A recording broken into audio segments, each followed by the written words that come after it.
சுதந்திர தின அனைவருக்கும் வணக்கம்.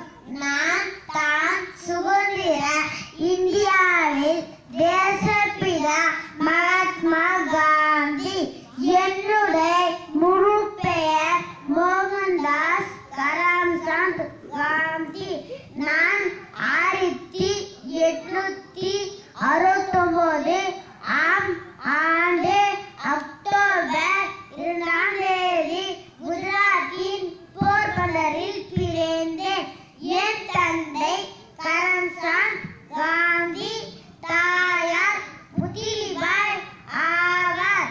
என்னுடைய தாய்மொழி குஜராத்தி ஆகும்.